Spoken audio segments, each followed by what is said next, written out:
નમસ્તે ગુરુજનો, નમસ્તે મારા વાલા ભાઈ બહેન. મારું નામ જાનવી હસીભાઈ છે. હું પ્રાથમિક શાળા પહેલા ધોરણમાંથી આવું છું. તો આજે હું તમને વાર્તા કહેવાની છું. તો તમે ધ્યાનથી સાંભળજો. વાર્તાનું નામ છે ખુલ્લું પાંજરું. એક હતો ઓલો, એક હતી ઓલી. ઓલો તો રોજ રાજાના ઘેર ચડવા જાય. ઓલીને ના પાડે અને કહે કે રાજાનો કુંવર લાડકો છે, તને કોઈ વાર પકડીને રમાડવાની ઈચ્છા કરશે તો રાજા તને પકડી અને પાંજરે પૂછશે. ઓલીનું કાંઈ માનતો નહોતો અને રાજાના ઘેર ચડવા જતો હતો. એક દિવસની વાત છે.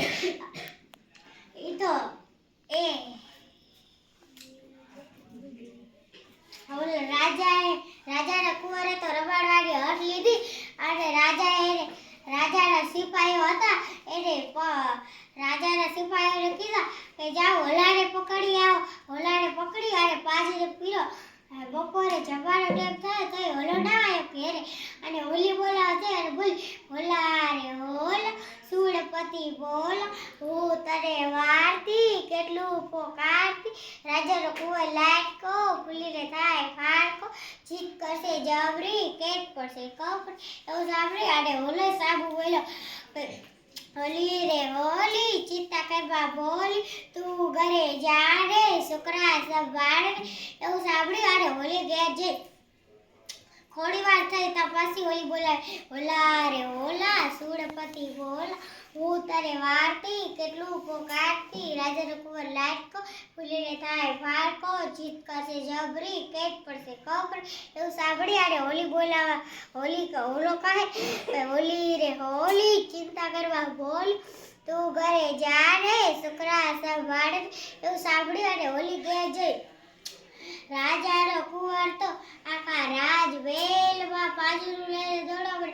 થોડી વાર થઈ તો ઓલી બોલાવે, ઓલા રે ઓલા સુરપતિ બોલ, હું તને વારતી કેટલું પોકારતી. રાજાનો કુંવર લાડકો, ભૂલીને થાય ફાડકો. જીત કરશે જબરી, કેટ પડશે કપરી. ઓલો કહે, ઓલી રે ઓલી ચિંતા કરવા બોલ, તું ઘરે જા રે છોકરા સંભાળે. એવું સાંભળી અને ઓલી ઘેર જઈ. ઓલા ભાઈના બચ્ચાએ કીધું તું કઈ મારા બાપુ નહીં આવે. એમની મા પાસે એમ કીધું તું એમની માએ ને કઈ મારા બાપુજી નહીં આવે ત્યાં લગી રમે જમશું રહી. રાજાનો કુંવર તો કહે કઈ રહ્યા ને તમારા બચ્ચાને મારી સાથે રોજ રમવા મોકલશો તો હું એમને કાયમ જમાડીશ. તે કે હું એમને કાલ તો જરૂરથી રમવા મોકલીશ. ઓલા ભાઈ તો એક ઝાડ માથે બેઠા બેઠા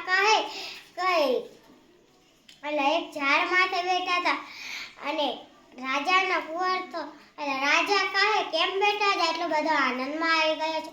તો કહે કે હવે તો હું રોજ ઓલા ભાઈના બચ્ચા સાથે રમીશ.